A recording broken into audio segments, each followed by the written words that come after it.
Kanchipuram వకుడా silks నాణ్యత మా ప్రాధాన్యత. మదీనాగూడ, మియాపూర్, హైదరాబాద్ లో త్వరలో శుభారంభం.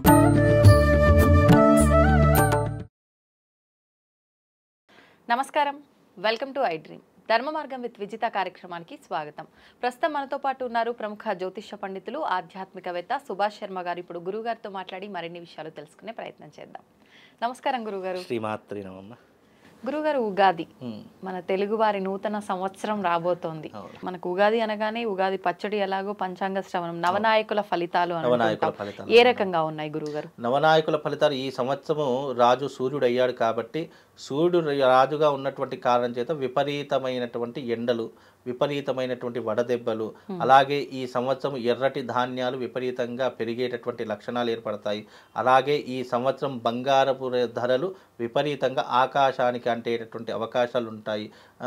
ఎర్రటి వస్తువులు కానివ్వండి, ఎర్రటి పప్పు దినుసులు కానివ్వండి, ధరలు విపరీతంగా పెరిగే అవకాశాలు ఉంటాయి. అందులోనూ ఈ సంవత్సరము రాజు సూర్యుడు అయ్యాడు కాబట్టి రాష్ట్ర రాజకీయాలలో అనేక రకాల యుద్ధ వాతావరణం ఉంటుంది. ఎందుకంటే రాజు ఎలా ఉంటే ప్రజలు అలా ఉంటారు. అలాగే రాజు సూర్యుడు అయ్యాడు కాబట్టి విపరీతమైనటువంటి యుద్ధ వాతావరణం ఉంటుంది. రాష్ట్ర రాజకీయాల్లో పెనుమార్పులు సంభవిస్తాయి. అలాగే చర్మ సంబంధితమైనటువంటి వ్యాధులు కావచ్చు, అలాగే శ్వాసకోశకు సంబంధించినటువంటి వ్యాధులు కావచ్చు. ఈ సంవత్సరం ఎక్కువగా ఇలాంటి వ్యాధులతో బాధపడేటటువంటి లక్షణాలు ఉంటాయి. అలాగే విషజ్వరాలు వచ్చేటటువంటి అవకాశాలు కూడా విపరీతంగా ఉంటాయి. కాబట్టి వీలైనంత వరకు ఈ సంవత్సరము కాస్త జాగ్రత్తగా ఉండడం చాలా విశేషము. ఎందుకు అనంటే గనక రాజు యథా రాజా తథా ప్రజ, రాజు ఎలా పరిపాలన చేస్తున్నాడో ప్రజలు కూడా అదే రకమైనటువంటి ఆనందాన్ని అనుభవిస్తారు. రాజు మంచివాడు అనుకోండి, రాజ్యంలో ఉన్నటువంటి ప్రజలందరూ కూడా ఆనందం అనుభవిస్తారు. రాజే చెడ్డవాడయ్యాడు అనుకోండి, ప్రజలందరూ కూడా కష్టపడేటటువంటి తత్వం ఏర్పడుతుంది. కాబట్టి ఈ సంవత్సరము కొంచెం గడ్డు కాలము. అందులోనూ ఈ సంవత్సరము షష్టగ్రహ కూటమి అనేటటువంటి కారణం చేత కూడా దీని యొక్క ప్రభావం ఆరంభమయ్యేటటువంటి రోజు కనుక ఇది ఉగాదికి ఒక రోజు ముందు ఆరంభమవుతుంది. కాబట్టి ఈ అమావాస్య ఆరంభమైనటువంటి రోజు కాబట్టి దీని యొక్క ప్రభావము తప్పకుండా భూమి మీద, నేచర్ మీద, అంటే వాతావరణం మీద, అలాగే ప్రకృతి మీద, మనిషి మీద, భూమి మీద తప్పకుండా దీని యొక్క ప్రభావం అనేటటువంటిది ప్రారంభమవుతుంది. కాబట్టి ఈ సంవత్సరం వీలైనంత వరకు దైవిక ఆరాధనలు, యజ్ఞయాగాదులు, దేవతా క్రతువులు ఇంట్లో ఉన్నా సరే దేవతా ప్రార్థనలు చేసుకొని మీ జీవితాన్ని మీరే మలుచుకునేటటువంటి ప్రయత్నం చేయాలి. ఇది ఏదో ఒకరో ఇద్దరో చేయవలసింది కాదు. దేశవ్యాప్తంగా, ప్రపంచవ్యాప్తంగా అందరూ చేసుకోవాలి. ఎందుకంటే ఇక్కడ ఒక విషయం ఏంటి అంటే కనుక మనకు ప్రకృతిలో జరిగేదాన్ని దేని ఆపలేము. కానీ మన దాకా రాకుండా మనకు ఒక ప్రొటెక్షన్ అనేటటువంటి భగవంతుడు మనకి ఇచ్చాడు. అదే సులువైనటువంటి మార్గం భక్తి మార్గము. ఆ భక్తి ద్వారా వెళితే కనుక తప్పకుండా వాళ్ళకి శుభం లాభం జరుగుతుంది. నవనాయకుల్లో రాజు ఎలా ఉంటే మిగతా గ్రహాలన్నీ కూడా అలాగే ఉంటాయి. రాజు అలాగే ఉన్నాడు. సస్యాధిపతి, మంత్రి, సేనాధిపతి, మేఘాధిపతి, నిరసాధిపతి, ఇవన్నీ కూడా మధ్యమ ఫలితాలే ఉన్నాయి తప్ప అంత చెప్పుకోదగ్గటువంటి ఫలితాలు అయితే మనకు కనిపించడం లేదు. అయితే ఈ సంవత్సరం మనకు రాజు రవి అయినటువంటి కారణం చేత ఎలాంటి ఫలితాలు ఉంటాయంటే, నవనాయకుల్లో సూర్యుడు రాజైనందువలన ముఖ్యంగా పాలకుల మధ్య విరోధం ఏర్పడుతుంది. గతంలో చెప్పాను, పాలకులు అంటే రాజకీయ నాయకులు కావచ్చు, సినిమా రంగంలో ఉన్నటువంటి వాళ్ళు కావచ్చు, లేదా వృత్తి వ్యాపార రంగంలో ఉన్నటువంటి వాళ్ళు కావచ్చు, ఎవరైనా కావచ్చు, వాళ్ళ మధ్య విభేదాలు ఎక్కువగా ఏర్పడేటటువంటి అవకాశాలు ఉంటాయి. అలాగే ప్రజలకు రక్షణ తగ్గుతుంది. అంటే రాష్ట్ర రాజకీయ నాయకుల వల్ల కావచ్చు, లేదా ఇతరుల వల్ల కావచ్చు, ప్రజలకు అసలు రక్షణ లేకుండా పోతుంది. ఇక మేఘములు మరీ ఎక్కువగా కాక తక్కువగా వర్షవృష్టిని కురిపించేటటువంటి అవకాశాలు ఉంటాయి. ఎందుకంటే తీవ్రమైనటువంటి ఎండలు ఎక్కువగా ఉంటూ ఉంటాయి. అలాగే ఈ సంవత్సరము ముఖ్యంగా పాలకుల వలన, ఆయుధాల వలన ప్రజలకు భయం వస్తుంది. రాజకీయ నాయకుల వల్ల కావచ్చు, ఆయుధాలు తయారు చేసే వల్ల కావచ్చు, ఉగ్రవాదుల వల్ల కావచ్చు, విపరీతమైనటువంటి భయాందోళన ఏర్పడేటటువంటి లక్షణాలు ఈ సంవత్సరం ఏర్పడుతూ ఉంటాయి. అలాగే ఈ సంవత్సరము దొంగల భయాలు పెరిగిపోతాయి, దొంగతనాలు ఎక్కువగా జరిగిపోతూ ఉంటాయి. అలాగే ఈ సంవత్సరం దొంగతనాలతో పాటు భయాందోళన పెరిగిపోతాయి, ప్రాణభీతి పెరిగిపోతూ ఉంటుంది. ప్రజలు ప్రాణాలు అరచేతిలో పట్టుకొని పరిగెత్తేటటువంటి సమయం ఏర్పడుతూ ఉంటుంది. కాబట్టి ఈ సంవత్సరం దొంగల భయాలు కూడా ఎక్కువగా పెరిగిపోతూ ఉంటాయి, దొంగతనాలు ఎక్కువగా జరిగేటటువంటి అవకాశాలు ఉంటాయి. కాబట్టి పోలీస్ శాఖ వారు చాలా జాగ్రత్తగా ఉండాలి, అలర్ట్గా ఉండాలి. అలాగే ఈ సంవత్సరం అగ్ని ప్రమాదాలు కూడా విపరీతంగా జరుగుతాయి. ఎందుకంటే రాజు అగ్నితత్వకారకుడు. సూర్యుడు అంటేనే మండే అగ్నిగోళం అని అంటూ ఉంటాం. కాబట్టి దాని ద్వారా సూర్యుడు రాజు అయినటువంటి కారణం చేత అగ్ని ప్రమాదాలు విపరీతంగా జరిగేటటువంటి అవకాశాలు కూడా ఈ సంవత్సరం ఏర్పడుతూ ఉంటాయి. కాబట్టి వీలైనంత వరకు జాగ్రత్తగా ఉండేటటువంటి ప్రయత్నం చేయాలి. అలాగే ఈ సంవత్సరము చంద్రుడు మంత్రి, రాజు ఎలాగో సలహా ఇచ్చేటట్టు మంత్రి వర్గం కూడా అలాగే ఉంటుంది. కాబట్టి మంత్రి చంద్రుడు అయినటువంటి కారణం చేత ముఖ్యంగా మంత్రిగా ఉంటే వర్షాలు పుష్కలంగా కురుస్తాయి, అన్ని విధాలైన పంటలు పండుతాయి, ప్రజాక్షేమం ఆరోగ్యం లభిస్తాయి, అందరూ సుఖంగా జీవిస్తూ ఉంటారని చెప్పేసి మంత్రి ద్వారా తెలుసుకోవచ్చు. రాజు ఎంత చెడ్డవాడైనా కొన్నిసార్లు మంత్రి మాట వింటూ ఉంటాడు. మంత్రి ఏ మాట చెప్తే రాజు కొన్నిసార్లు ఆ మాటను ప్రభావితం చేస్తాడు. రాజు ఒకవేళ నీచుడైనటువంటి వాడైనా సరే కొన్నిసార్లు మంత్రి ద్వారా కూడా మనకు కొంచెం రాజసుభిక్షం అనేటటువంటి ఏర్పడుతుంది. కాబట్టి మనకు చంద్రుడు మంత్రి అయినటువంటి కారణంగా వర్షాలు కొద్దిగా బాగానే కురుస్తూ ఉంటాయి. అలాగే ముఖ్యంగా సూర్యుడు సేనాధిపతిగా ఉంటే పరిపాలకుల మధ్య కూడా కలహాలు ఉంటాయి. సూర్యుడు కూడా సేనాధిపతి కూడా సూర్యుడే అయినాడు కాబట్టి దానివల్ల కలహాలు ఏర్పడుతూ ఉంటాయి, యుద్ధాలు సంభవిస్తూ ఉంటాయి. మన దేశానికి కానీ పరాయి దేశాలకు కానీ యుద్ధాలు సంభవించే అవకాశం కానీ లేదా మన దేశంలో యుద్ధ వాతావరణం మేల్కోవడం కానివ్వండి ఇలాంటివి ఎక్కువగా జరిగేటటువంటి అవకాశం ఉంటుంది. అలాగే ముఖ్యంగా వాయు ప్రభావం వలన వర్షం తక్కువగా కురుస్తుంది. ఎర్రని వర్ణము గల ధాన్యాలు పుష్కలంగా పండుతాయి. మనకు ఎర్రటి వస్తువులు, ఎందుకంటే సూర్యుడు యొక్క తేజస్సు ఎరుపు రంగులో ఉంటుంది కాబట్టి ఈ సంవత్సరం రాజు అతడే కాబట్టి ఆయనకు సంబంధించిన కలర్లో ఉన్నటువంటి రంగులు ఎరుపు కాబట్టి ఎర్రటి ధాన్యములు కానివ్వండి, ఎర్రటి వస్త్రములు కానివ్వండి, ఎర్రటి పదార్థంలో ఉన్నటువంటి ఏదైనా సరే ఈ సంవత్సరం అధిక ధరలు పండుతాయి. అధిక ధరలతో మనకు చాలా చక్కగా ఉంటాయి, పుష్కలంగా కనిపిస్తాయి. అదే రకంగా ఈ సంవత్సరము గురువు బృహస్పతి సస్యాధిపతి అయినటువంటి కారణము చేత ముఖ్యంగా యవలు, గోధుమలు, శనగలు బాగా పండుతాయి. గురుడు సస్యాధిపతి కాబట్టి పండేటటువంటి పంటలు ఈ సంవత్సరం ఎవరైనా పంటలు వేయాలి అని అనుకుంటే కనుక ముఖ్యంగా యవలు కానీ, గోధుమలు కానీ, శనగలు కానీ ఈ సంవత్సరం పంట వేసుకుంటే బాగా పండుతాయి. అలాగే ముఖ్యంగా పసుపు కూడా బాగానే పండుతుంది. వర్షపు నేలలు బాగా సారవంతమైనటువంటి పుష్కలాలు కూడా ఎక్కువగా పండుతాయి. సారవంతమైనటువంటి నేలలు ఇలాంటి పంటలు వేస్తే కనుక తప్పకుండా పుష్కలమైనటువంటి లాభాలు వస్తాయి. ఈ సంవత్సరం అలాంటి పంటలు వేసుకోండి. ఇక ముఖ్యంగా కుజుడు ధాన్యాధిపతి కావడం వలన ముఖ్యంగా ఏమవుతుందంటే ముల్లంగుల ధాన్యాధిపతి కుజుడు కావడం చేత ముల్లంగుల ధాన్యాలు కానీ, వరి, యవలు, రాగులు మొదలైనవి కాకుండా స్వల్ప ధాన్యాలు కూడా, చిరుధాన్యాలు, జొన్నలు, సజ్జలు బాగా పండుతాయి. అలాగే ఎర్రటి మట్టి భూములు సంపూర్ణంగా ఫలితాలు ఇస్తాయి. ఎర్రటి మట్టి భూములు ఎవరికైనా ఉంటే సంపూర్ణమైనటువంటి ఫలితాలు కూడా అందజేస్తాయి. అలాగే ముఖ్యంగా సూర్యుడు కూడా అర్ఘ్యాధిపతి అయినటువంటి కారణం చేత అన్ని వస్తువుల ధరలు తగ్గి ప్రజలకు అందుబాటులోకి వస్తాయి. ఏదైనా ధరలు పెరిగేటటువంటి లక్షణాలు ఉంటే కనుక కొద్దిగా తగ్గుముఖం పట్టి నిత్యావసర వస్తువులు తగ్గుముఖం పట్టేటటువంటి లక్షణాలు కూడా ఉంటూ ఉంటాయి. అలాగే ఈ సంవత్సరము వర్షము అతి తక్కువగా ఉంటుంది. ముఖ్యంగా ఎందుకంటే రాజు సూర్యుడు అయినటువంటి కారణం చేత మనం ఒక్కొక్కసారి వర్షం పడేటటువంటి లక్షణాలు ఏర్పడినప్పటికీ కూడా అవి ఆగిపోయేటటువంటి సూచనలు కనిపిస్తూ ఉంటాయి. అలాగే ప్రజలకు ఆకలి సంబంధ రోగాలు కలుగుతాయి. ముఖ్యంగా ఉదర సంబంధితమైనటువంటి వ్యాధులు కానివ్వండి, ఆకలితో కూడుకున్నటువంటి వ్యాధులు కానివ్వండి ఎక్కువగా జరిగేటటువంటి అవకాశాలు ఉంటాయి. అలాగే పరిపాలకులు కలహాలతో చిక్కుకుంటారు. పరిపాలకులు దేశాన్ని పరిపాలించే వాళ్ళు కావచ్చు, ప్రపంచాన్ని పరిపాలించే వాళ్ళు కావచ్చు, అలాగే రాష్ట్రాన్ని పరిపాలించేటటువంటి వాళ్ళు కావచ్చు, వాళ్ళందరికీ కూడా కలహాలు అంటే గొడవలు అనేటటువంటి విపరీతంగా ఏర్పడుతూ ఉంటాయి. ముఖ్యంగా ఇక సూర్యుడు మేఘాధిపతి కూడా సూర్యుడే అవుతూ ఉన్నాడు కాబట్టి మేఘాధిపతి సూర్యుడు అయినచో పంటలు తక్కువగా పండుతాయి, ప్రజలు అధిక భయాన్ని పొందుతారు, వర్షములు అలాగే ఖండములుగా అప్పుడప్పుడు కురుస్తాయి. అంటే వర్షాలు కూడా అప్పుడప్పుడు మాత్రమే కురుస్తాయి. ఎర్రని వర్ణము గల ధాన్యాలు దిగుబడి బాగా ఉంటుంది. ఎర్రటి వస్తువులు ధాన్యాలు కానీ దిగుబడి బాగా ఉంటుంది. అలాగే వాటికి వచ్చే లాభాలు కూడా అదే రకంగా ఉంటూ ఉంటాయి. అలాగే శని రసాధిపతి అయినటువంటి కారణం చేత ఈ సంవత్సరము నూనె, బెల్లము, తేనె వంటి సర్వవిధ రసజాతి వస్తువులు ధరలను కోల్పోతాయి. అంటే ధరలు తగ్గేటటువంటి వస్తువులలో ముఖ్యంగా ఉన్నటువంటి వస్తువులు ఏంటి అంటే కనుక నెయ్యితో కూడుకున్నటువంటి వస్తువులు ధరలు తగ్గిపోతాయి. అలాగే నూనెతో ఉన్నటువంటి వస్తువులు తగ్గిపోతాయి. బెల్లముతో ఉన్నటువంటి వస్తువులు ఏవైతే ఉన్నాయో బెల్లం ధరలు కూడా తగ్గిపోతూ ఉంటాయి. అలాగే తేనెతో కూడుకున్నటువంటివి కానీ తేనెకి సంబంధించిన వస్తువులు కానీ అవి కూడా ధరలు కోల్పోయేటటువంటి అవకాశం ఉంటుంది. కనుక అతి తక్కువ ధరకు చేరుకుంటాయి. కాబట్టి ఈ యొక్క బిజినెస్ చేసేటటువంటి వాళ్ళు కాస్త జాగ్రత్తగా ఉంటే సరిపోతుంది. అలాగే బుధుడు నిరసాధిపతి బుధుడు అయినటువంటి కారణం చేత ఎలాంటి ఫలితాలు ఉంటాయి ఈ సంవత్సరం అంటే గనక, ముఖ్యంగా బుధుడు నిరసాధిపతి అగుట వలన గరుడపచ్చ మనులు గరుడపచ్చ మనులు అంటే బుధుడికి సంబంధించినటువంటి రత్న జాతి అది. కాబట్టి ఆ రత్నాలకు సంబంధించినటువంటి ఇదంతా కూడా అధికమంతా లభిస్తాయి.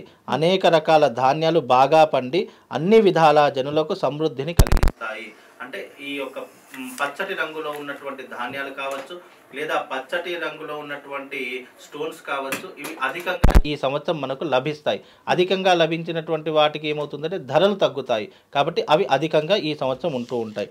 ముఖ్యంగా ఈ సంవత్సరం మరియు ఈ యొక్క నవనాయకులు ఈ రకమైనటువంటి ఫలితాలు అంటే ఈ సంవత్సరము సూర్యుడు ముఖ్యంగా సేనాధిపతి సూర్యుడే, మళ్ళీ రాజు సూర్యుడే, అలాగే ఈ యొక్క సస్యాధిపతి అలాగే అర్ఘ్యాధిపతి కూడా సూర్యుడే. అంటే ఇక్కడ 4 పాలకుడు ఎవరు అని అంటే సూర్యుడే. 4 నవనాయకుల్లో 4 యొక్క పాలన ఎవరు చూసుకుంటున్నారంటే సూర్యుడు చూసుకుంటున్నాడు. కాబట్టి ఈ సంవత్సరము సూర్యుడి యొక్క తేజస్సు, సూర్యుడి యొక్క దృష్టి భూమి మీద విపరీతంగా ఏర్పడుతుంది. కాబట్టి సూర్యుడి యొక్క తత్వం ఏంటి అని అంటే గనక ఎండలు మండేలా వేడులు ఎక్కువగా చేసేటటువంటి వాడు, వర్షాలు తక్కువగా కురిపించేటటువంటి వాడు, ఎర్రటి ధాన్యపు వస్తువులను విపరీతంగా ధరలు ఆకాశానికి అంటించేటటువంటి వాడు, అలాగే ఈ సంవత్సరం స్కిన్ ఎలర్జీలు రావడము, విష జ్వరాలు రావడము, ఆరోగ్యం సహకరించకపోవడము, ఇలాంటివి ఎక్కువగా జరిగేటటువంటి లక్షణాలు ఈ సంవత్సరం ఉంటాయి. అలాగే ఈ సంవత్సరం ప్రేమ వివాహాలే విపరీతంగా జరుగుతాయి. పెద్దలు గుర్తించినటువంటి వివాహాలు చాలా తక్కువ శాతంలో జరుగుతాయి. అందులోనూ ఈ సంవత్సరం కరువు కాటకాలు పెరిగిపోతాయి.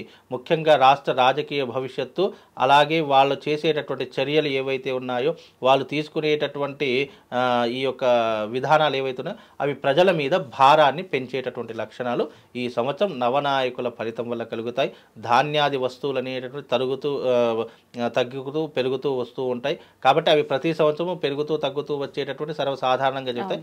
కాబట్టి ఈ సంవత్సరం మనకి ఏంటంటే ముఖ్యమైనటువంటి ఎఫెక్ట్ రాష్ట్ర రాజకీయ నాయకుల వల్ల, దొంగల వల్ల, అలాగే అగ్ని ప్రమాదాల వల్ల ఇబ్బందులు జరిగేటటువంటి లక్షణాలు ఎక్కువగా కనిపిస్తాయండి. ఏ రంగాల వాళ్ళకి ఎక్కువగా రాణించే అవకాశం ఉందంటారు గురుగారు ఇప్పుడు ఉగాది తర్వాత? ఉగాది తర్వాత అంటే ఏ రాసుల వారికి రాణించేటటువంటి మామూలుగా ఇప్పుడు ఇందాక మీరు రాజకీయం గురించి చెప్పారు, అలానే మీడియా కావచ్చు, ఇప్పుడు వ్యవసాయం ఎలా ఉందో చెప్పారు, అలా ఏ రంగాల వాళ్ళకి ముఖ్యంగా ఈ సంవత్సరము ఏ రంగంలో ఉన్నటువంటి వారికి అంటే సినిమా రంగంలో ఉన్నటువంటి వాళ్ళు చాలా రాణించేటటువంటి లక్షణాలు ఉన్నాయి.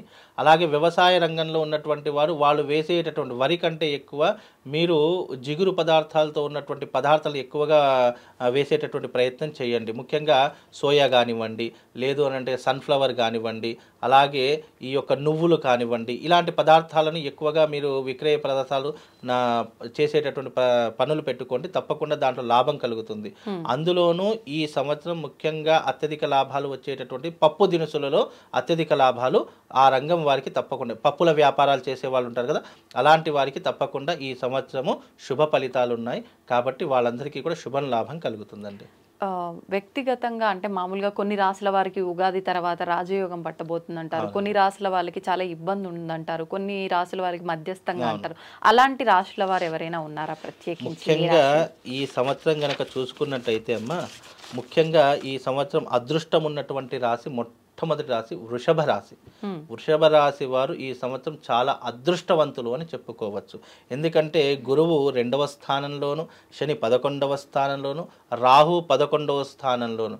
11వ స్థానం శనికి రాహులకు చాలా అద్భుతమైనటువంటి స్థానం. ఆ స్థానంలో శని రాహులు ఉంటే శుభ ఫలితాలను ఎక్కువగా ఇస్తారు. కాబట్టి శుభ ఫలితాలు ఎక్కువగా ఉంటాయి. అందులో 2వ స్థానంలో గురు సంచారం అనేటటువంటి ఆర్థిక పరమైనటువంటి అంశాలకు చాలా పెట్టింది పేరు. కాబట్టి ఆర్థిక పరంగా గురువు 2వ స్థానంలో ఉన్నాడు. కాబట్టి వీళ్ళకు 3 గ్రహాలు చాలా అద్భుతంగా ఈ సంవత్సరం ఫలితాన్ని అందజేస్తాయి. కాబట్టి వృషభ రాశి వారికి పట్టిందల్లా బంగారం అవుతుంది, ముట్టుకున్న పనల్లా కూడా విజయవంతం విజయవంతమవుతుంది. చేసే ప్రతి కార్యాచరణలో కూడా చక్కనైనటువంటి లాభాలు సంపాదిస్తారు. ఈ సంవత్సరం ఆస్తులు కొనుగోలు చేసుకోవడం, బంగారం కొనుగోలు చేసుకోవడం, విశేషంగా వాళ్ళ ఇంటి అందు శుభకార్యాలు ఆచరించడం ఇలాంటివి తప్పకుండా ఆచరిస్తూ ఉంటారు. కాబట్టి వృషభ రాశి వారు చాలా అదృష్టవంతులు అని చెప్పుకోవచ్చు.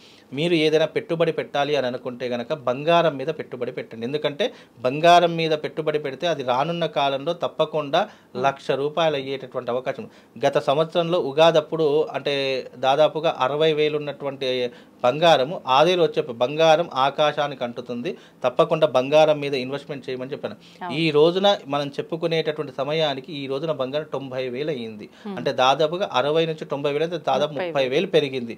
అంటే తులానికి 30,000 పెరిగింది అని అంటే కనుక 10 తులాలు కొన్నటువంటి వాడికి 3 లక్షలు పెరిగింది. కాబట్టి ఎప్పుడైనా సరే బంగారం మీద ఇన్వెస్ట్మెంట్ చేయండి.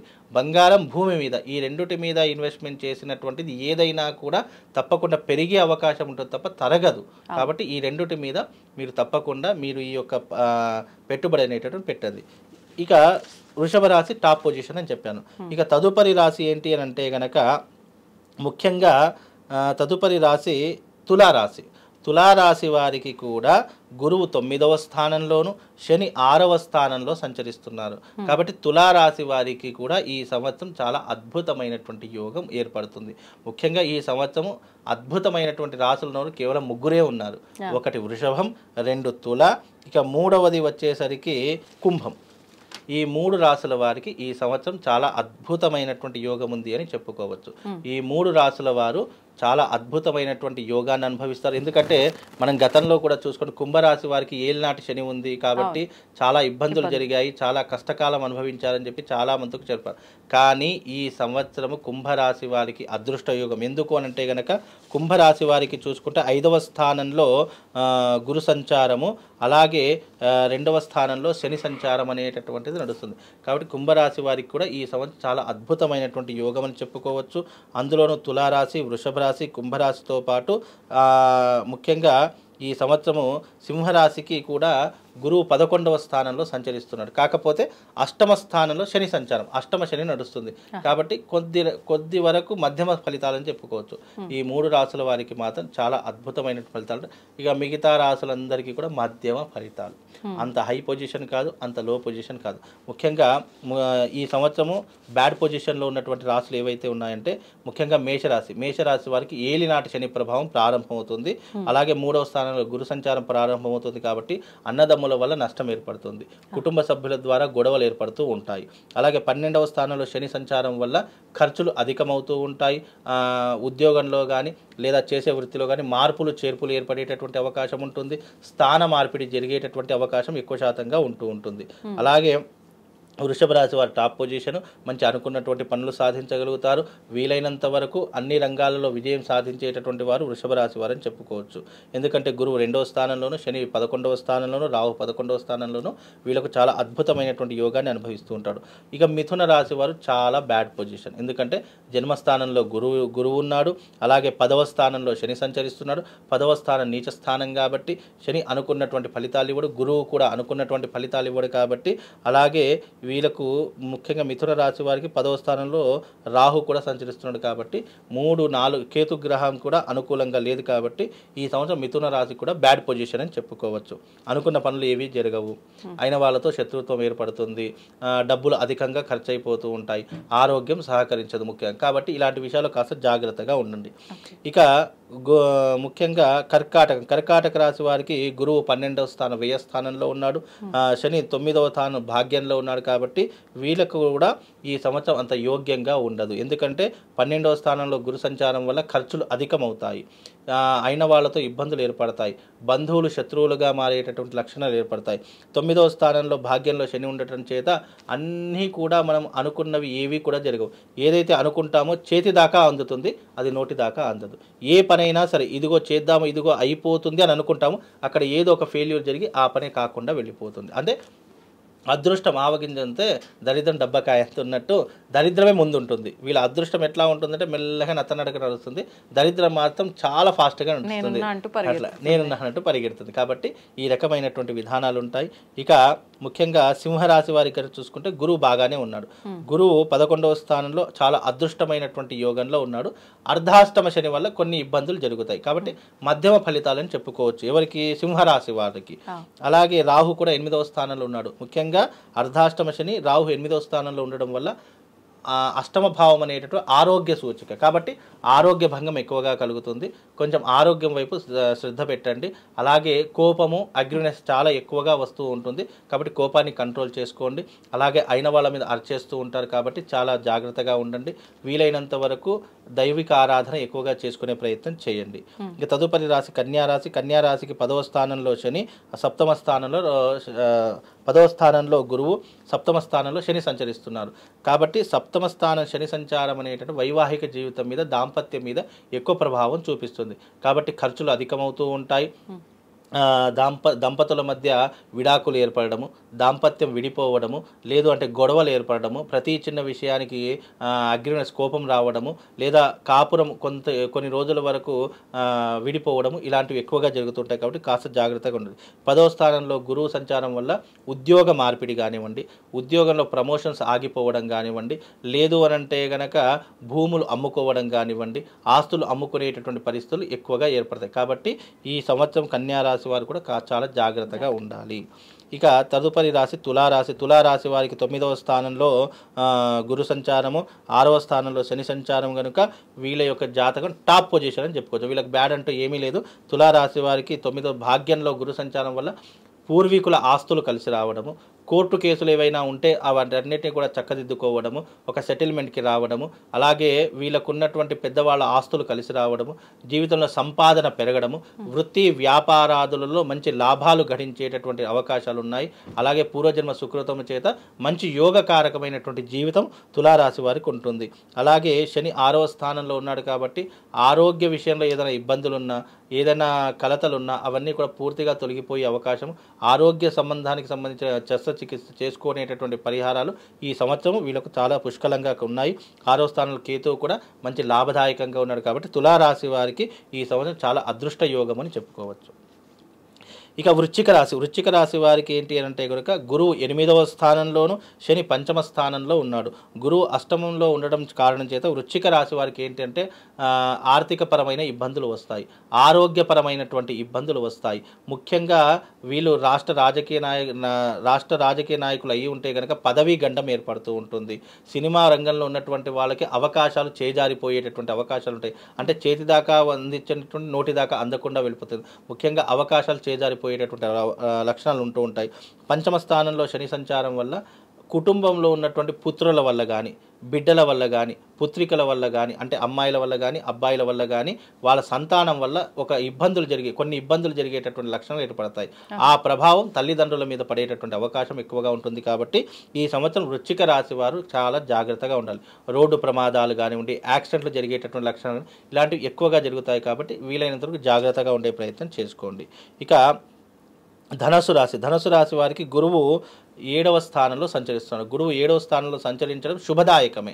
అంటే వ్యాపార సంబంధమైనటువంటి విషయాల్లో కావచ్చు, కుటుంబ వ్యవహారాలలో కావచ్చు, చికాకులు ఉంటే వాటన్నిటినీ కూడా పరిష్కరించుకోవడానికి ఈ సంవత్సరం చాలా అద్భుతమైనటువంటి యోగం అని చెప్పుకోవచ్చు. ఆర్థిక పరంగా ఇన్ని రోజులు పడుతున్నటువంటి సమస్యలు అన్నీ కూడా దూరం అయిపోతాయి. డబ్బులు సంపాదించడానికి, డబ్బును పెంచుకోవడానికి ఈ సంవత్సరం చాలా కష్టపడేటటువంటి దాంట్లో ఈ యొక్క ధనుసు రాశి వారు ఉన్నారు. కానీ అర్ధాష్టమ శని నడుస్తుంది వీళ్ళకు. ఈ అర్ధాష్టమ అంటే చతుర్థంలో శని సంచారం వల్ల ఏమవుతుంది అంటే కనుక ఆరోగ్య భంగం ఏర్పడము, లేదు అంటే కుటుంబంలో కలతలు ఏర్పడము, లేదు అని అంటే కనుక వాళ్లకు సహజ సిద్ధంగా స్నేహితులతో కానీ, బంధువులతో కానీ విరోధం ఏర్పడేటటువంటి లక్షణాలు ఉంటాయి. ఈ ఉమ్మడిగా వ్యాపారం పార్ట్నర్షిప్లో బిజినెస్ చేసేటటువంటి వాళ్ళకు మాత్రం కాస్త గడ్డు కాలము అని చెప్పుకోవచ్చు. ఎవరికి? ధనుస్సు రాశి వారికి. కనుక ధనుస్సు రాశి వారు శని బాగా లేడు కాబట్టి వీలైనంత వరకు శని ఆరాధన చేసుకునే ప్రయత్నం చేయండి. ఇక తదుపరి రాశి మకర రాశి. మకర రాశి వారికి ఏంటి అని అంటే 6వ స్థానంలో గురు సంచారము, 3వ స్థానంలో శని సంచారము, రాహు సంచారం కూడా 3వ స్థానంలో నడుస్తుంది. కాబట్టి గురు బలం వీళ్ళకు అనుకూలంగా లేదు. కాకపోతే శని, రాహు ఇద్దరు కూడా అనుకూలంగా ఉన్నారు కాబట్టి విదేశీ ప్రయాణాలు చేస్తారు. ముఖ్యంగా విదేశీ ప్రయాణాలతో పాటు కొత్త వాళ్ళ పరిచయాలు ఏర్పడుతూ ఉంటాయి. అలాగే ఇతర స్త్రీలతో శారీరక సంబంధం ఏర్పరచుకుంటారు. అలాగే కుటుంబ జీవితంలో గురువు బాగా లేడు కాబట్టి కుటుంబ జీవితంలో ఏంటి అని అంటే కనుక మనస్పర్ధలు వచ్చే అవకాశము, కుటుంబం విడిపోయేటటువంటి అవకాశం, భార్యాభర్తల మధ్య వైరం ఏర్పడేటటువంటి అవకాశం ఏర్పడుతుంది, డబ్బు కొరత విపరీతంగా ఏర్పడుతుంది. కాబట్టి వీళ్ళకు గురు అనుకూలంగా లేదు కాబట్టి డబ్బు కొరత అనేటటువంటిది ఏర్పడుతూ ఉంటుంది. శని రాహువులు బాగానే ఉన్నారు కాబట్టి కొంతవరకు లాభదాయకం అని చెప్పుకోవచ్చు, అంటే మధ్యమ ఫలితాలు అనేటటువంటి ఉంటాయి. ఇంకా కుంభరాశి వారికి అయితే ఈ సంవత్సరం చాలా అద్భుతమైనటువంటి యోగం అని చెప్పుకోవచ్చు. పంచమ స్థానంలో గురు సంచారము, ద్వితీయ స్థానంలో శని సంచారము, ద్వితీయ స్థానంలో రాహు సంచారం. దీని ద్వారా అంటే కుంభరాశి వారికి గురువు అనుకూలంగా ఉన్నాడు అనుకోండి, శని యొక్క ప్రభావము, రాహు యొక్క ప్రభావం తగ్గుముఖం పడుతుంది. అంటే అంత హై రేంజ్లో కష్ట నష్టాలను కలిగించడు. కాబట్టి కొంతవరకు కుంభరాశి వారికి ఈ సంవత్సరము చాలా అద్భుతమైనటువంటి యోగము. అందులోనూ కుంభరాశిలో ఉన్నటువంటి శని భగవాను మీనరాశిలోకి అడుగు పెడుతున్నాడు కాబట్టి క్షేత్రాన్ని కూడా మార్చుకుంటున్నాడు కాబట్టి శని ప్రభావం అంతగా ఉండదు. కాబట్టి వీళ్ళకు చాలా అద్భుతమైనటువంటి యోగం అని చెప్పుకోవచ్చు. ఇక తదుపరి మీనరాశి, చిట్ట చివరి రాశి. మీనరాశిలో గురువు 4వ స్థానంలోను, అలాగే శని జన్మస్థానంలో, అంటే మీనరాశిలోని శని సంచరిస్తున్నాడు కాబట్టి ఆరోగ్య భంగము, ఆస్తి నష్టము, లేదు అని అంటే కనుక అయిన వాళ్ళతో విరోధం ఏర్పడము, విందులు వినోదాల్లో ఎక్కువగా పాలు పంచుకోవడము, పోలీస్ స్టేషన్ వ్యవహారాదులు చిక్కులు చికాకుల్లో ఇబ్బందులు పడడము, కోర్టు కేసులో విపరీతంగా వెళ్ళడము, ఇలాంటివి ఎక్కువగా జరిగేటటువంటి అవకాశము మీనరాశి వారికి ఏర్పడబోతుంది. కాబట్టి 12 రాశుల వారికి ఈ సంవత్సరం 3 రాశుల వారికి అద్భుతమైనటువంటి యోగము, 4 రాశుల వారికి మధ్యమమైనటువంటి యోగములు, ఇక మిగతా రాశులకి అధమ ఫలితాలు. ఎప్పుడైనా సంవత్సర కాలంలో 3 ఫలితాలు ఉంటాయి.